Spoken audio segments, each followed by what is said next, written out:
Salam and peace, everyone. Thank you for tuning in to another episode of My Voice's Race Against Racism. My Voice is a youth led initiative for the youth and by the youth. I'm your co host, Mariam Khan. And I am Maria Mendes. Today we're having a discussion on the Islamic perspective on Black oppression with Brother Nuri. We're here with Brother Nuri Friedlander, who has a PhD in Islamic Studies from Harvard and is a high school religion teacher. How are you doing? Assalamu alaikum. Alhamdulillah, I'm doing really well. I'm so happy to this morning. Yeah, thank you for joining us today. So we just want to start off with kind of like a broad overview of what does Islam say about racism, because that is what our episode is today, about kind of the overview of what Islam says about racism and how the Muslim community can combat. Bismillah ar-Rahman ar-Rahim. Alhamdulillahi Rabbil Alameen. Wassalatu wassalamu ala Sayyidina Muhammad wa ala alihi wa sahbihi ajma'een. I start invoking the name of Allah and praising Allah and sending peace and blessings to our Prophet Sayyidina Muhammad sallallahu alaihi wasallam. I think on some level it's a challenging question, because while discrimination of various kinds has always existed throughout human history, I think the concept of racism is actually very new. So I don't know if we say, what does Islam say about racism in particular? If we're thinking about the original Islamic scriptures of the Quran and the Hadith, Islam doesn't, the Quran never says like, don't be racist, racism is bad, because those are categories that are sort of fundamentally modern in nature, right? They're a product of the kind of post-Enlightenment enslavement of Black people from Africa. So that creates a little bit of confusion, I think, for some people when we talk about this. So I think very often people will go to like the hadith of the Prophet ﷺ that says, there's no difference between, a white person or a Black person except in their taqwa, except in their piety. And while that's a valuable and a very meaningful tradition, it's not speaking to the reality of racism that we know today, as this systemic, structural mode of oppression that's based in white supremacy. So I think that's just sort of like a little preamble to give some context for, why doesn't the Quran say like explicitly, don't be a racist? I think we can say that the Quran, though, very much does speak to all places and all times and all peoples. So saying that does not mean at all that the Quran doesn't have anything to say about the topic, just that it's not going to be in that language. Yeah. So, Bismillah, go ahead. They were discriminated against, so they understand how they have an understanding of how it felt, but it is at a different degree nowadays because of how we're so into discriminating and dividing based on little differences. Yeah, I definitely agree. So, Brother Nuri, if you I agree with you. You're saying that the construct of racism was not there at that time. So what do you think is the closest equivalent that we could compare this to? So I think for me, when I look at our tradition, I say, well, what are the tools that I have as a Muslim to combat racism? Because that's really what interests me as a Muslim. When I say, if I want to look at the Quran, look at the Sunnah, look at the traditions of our sages of times past, what are the resources that they've given us to combat white supremacy and racism? And I think much of it comes to the kind of discourse that we have on justice. So one verse from the Quran, for example, from Surah Ali Imran, verse 110, says, "Kuntum khayra ummatin ukhrajat lin-nas ta'muruna bil ma'rufi wa tanhauna 'anil munkar wa tu'minuna billah." So the translation of that is that you are the best of communities, and be steadfast. You are the best of communities, because you command to the good, you enjoin good, and you forbid harm, and you believe in God. You are the best community brought forth unto mankind, enjoining right, forbidding wrong, and believing in God. And I think what's really important about that is it brings together the struggle for justice with the belief in God. That being a Muslim is not just a set of theological beliefs in Tawheed, that action has to follow from those theological principles, and that action has to be more than our rituals of worship, of prayer and of fasting and of pilgrimage and even of giving charity. The action that has to flow from our iman, from our faith in Allah, is creating a more just world, is commanding the good and warding off, forbidding evil. So that means, as Muslims, in order to fulfill what this verse is asking of us, when we see harm, when we see evil, we have to do something about it. And when we see the absence of good, we have to do something to bring about the good.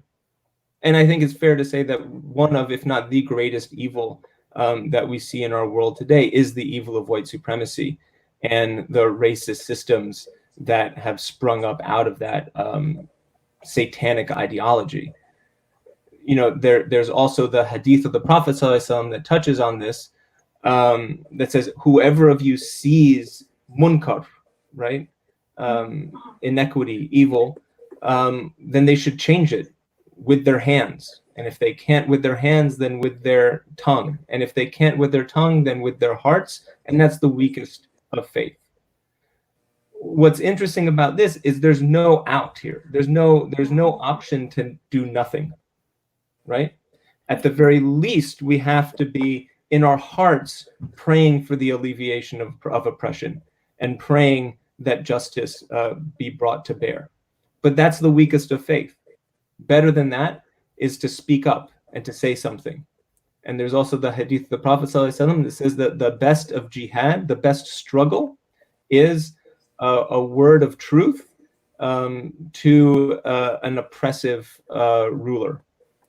But even better than that is to change it with our hands, to go out into the world and actively create a better a world, to actively remove oppression and to bring about more just systems. Yeah, no, and I think that's important. It speaks volumes to like whatever resources you have or whatever level of God consciousness you feel like you are at, then you do that much. And I think what was important, what you were saying was that there's no out, like there's not an option which is like, yeah, you can sit and do nothing. You know, like everyone needs to be doing whatever they can in their capacity. And again, like just feeling bad about it is the least. So I think that's really important.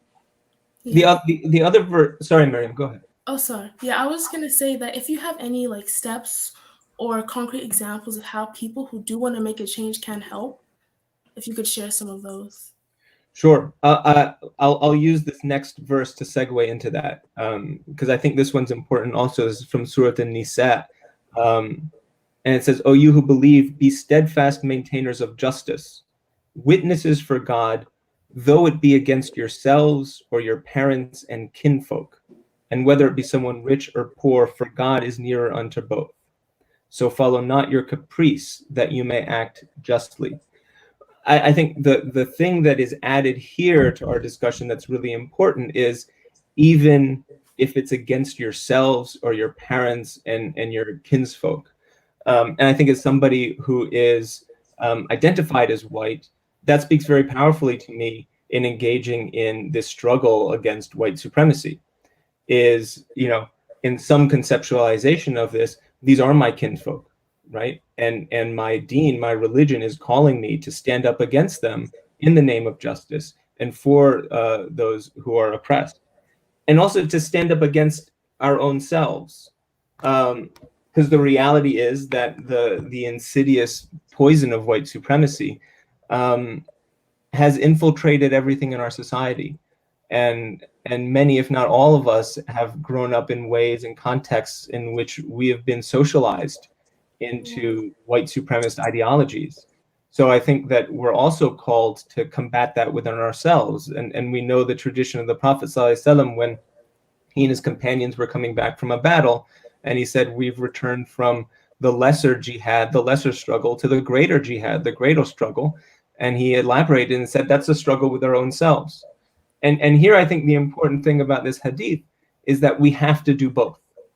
We have to be engaged in the outward struggle and in the inward struggle. The inward struggle is the greater struggle, perhaps because it's the more difficult one to engage in, that against my own selves. But it does not mean that the outward struggle is not still necessary.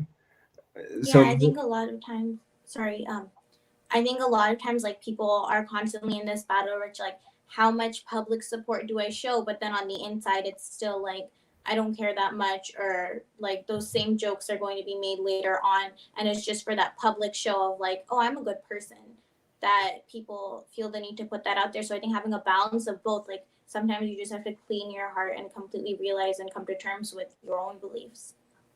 Right, there's this risk of falling into like virtue signaling, where I post all of this stuff on social media. You know, I say hashtag Black Lives Matter on social media, but I haven't done any of the heart to remove the stain of white supremacy from my own self. Yeah. I was just gonna go to Miriam's question of like, what are examples of that? And I think right now we can look around the country and we see thousands, if not millions, of examples of that, of people just like you and I going out to the street and putting their bodies on the line for the truth and for justice. And frankly, that's very inspiring. And I think it's a hopeful moment, because we're seeing so many people at their own personal risk stand up for justice. And we see that they're non-Muslims, they're Muslims, they're Black, they're white, everyone, people from all walks of life are being mobilized by this movement right now. And my hope is just that we can maintain that energy and bring about real structural change.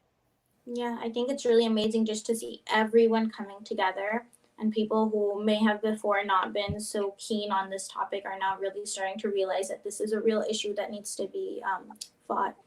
Who are some people like within Islam? Because I think a lot of times we hear about like Bilal radiallahu anhu, and how, you know, the Prophet, peace be upon him, really supported him and pulled him out of, you know, the slavery that they had then. Who are some other people who were African at that time that you thought were influential to the history of Islam?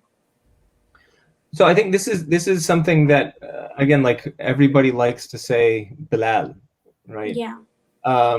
And I think we do a great disservice both to Sayyidina Bilal and to our tradition when we sort of make him the token, you know, African Muslim, or the token Black Muslim.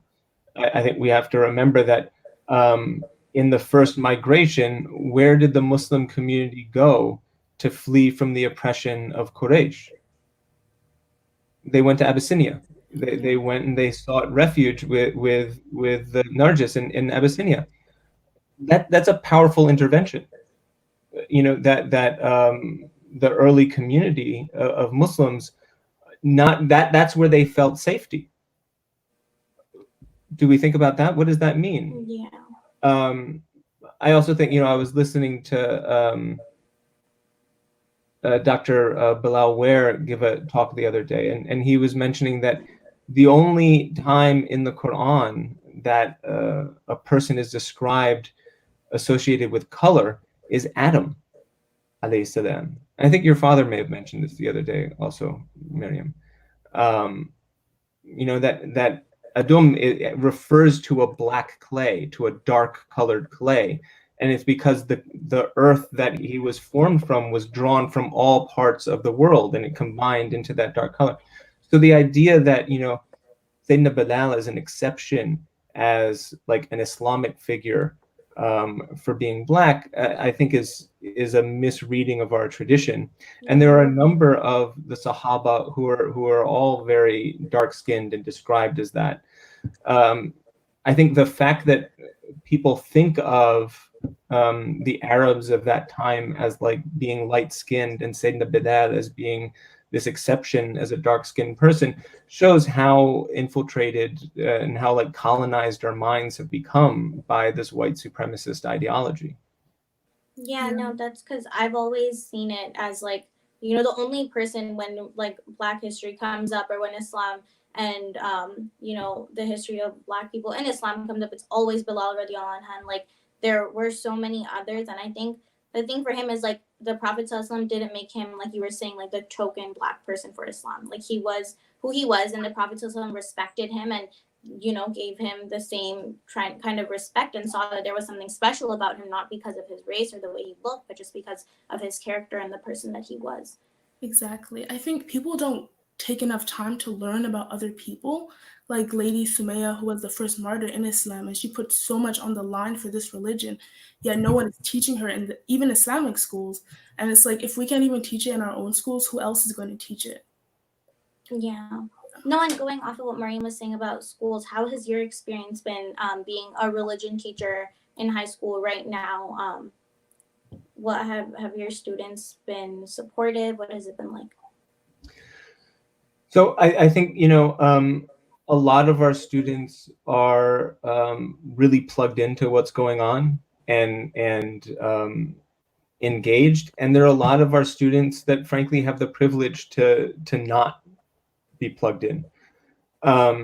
So I think one of the jobs or the roles that I hope I can play is to pull in those students who sort of are checked out, who aren't paying attention, and to take some of the burden off of the students that really are plugged into this. I think very often, particularly if you're in a school that's predominantly white, students of color, Black students, feel like the burden is totally on them to explain race and racism, and that's deeply unfair and unjust, and uncomfortable for them. So I think, especially as a white identified teacher, a big part of my job is to remove that burden from those students and take it on myself and make sure that I'm creating spaces in my classrooms for us to have those conversations without putting that burden on students of color and on Black students. So one thing I'm working on, and I've been working on this for a few months, is designing a course for next year on race, religion, and social justice in America. Because one of the things I have noticed is that very often religion is not a component of our discourse on social justice. Yeah. I've had experiences where, I've shown students videos of Dr. King giving a speech. At the end of the speech, they'll say, "Why is he speaking in a church?" And there's a disconnect where many of them don't realize that he was a Christian minister, that the church was a focal point for organizing in the civil rights era, and that religious organizations have always and continue to play really important roles in creating and supporting social justice movements. So to also really think about both the ways in which individuals are motivated by their religious beliefs and practices, as well as the ways in which religious communities come together to support movements of social justice. That being said, don't take that to mean that religious communities aren't themselves plagued with racism and 100%, yeah. I think we have a lot of work to do in the Muslim community in order to rid ourselves of that disease, so that we can go out and be that force for good. Exactly. Would you say that like all teachers, or at least teachers who are teaching a subject that would have some kind of relation to this, like a language arts teacher or a history teacher, do you think they have a responsibility to be talking about this? Because at my school, no one has really opened up about this, even though we spent like one semester talking about slavery and all of that. And so do you think like teachers in those specific teaching those specific curriculums have a responsibility to be doing what you're doing and opening that discussion? I think it's not limited to those disciplines. So I had a colleague, for example, who was a math teacher who developed a whole course on statistics and social justice, where it was a math class and they were learning statistics and studying statistics, but they were also looking at social justice through this lens of statistics. So I think, particularly in the moment that we're living in North America, we're doing our students a disservice if we don't address these topics, and we're sending them out into the world ill-equipped to be engaged citizens. Yeah.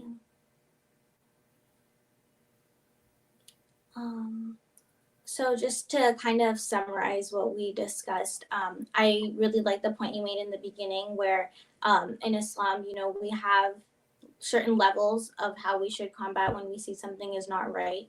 And the least of that is just to feel bad about it.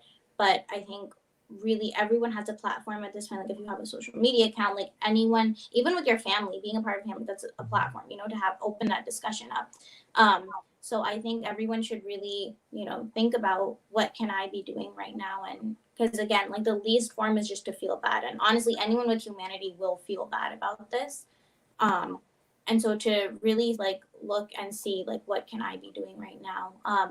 And then the other point which was made, which was like in Islam, people even who were African at that point in time, like the Prophet ﷺ, peace be upon him, never saw them as like, oh, this is a Black person, so I will treat them well. Like it was just, these are good, everyone is a person and they're all good people and they should, be held to the same standard. And if someone was under, slavery or something terrible like that, then he would obviously go and work towards that and get them out of that.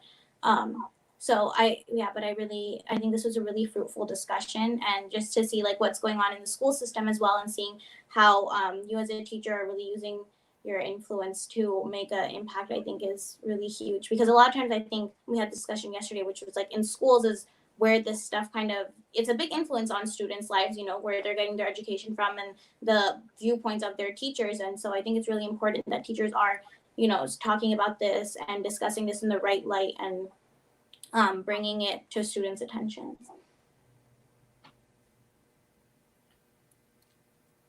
Okay, so if we don't have anything else to discuss, I would just like to thank everyone for once again tuning in. And if you found this beneficial and would like to spread it, please share the YouTube live link and make sure to follow all our social media at My Voice Canada. Thank you.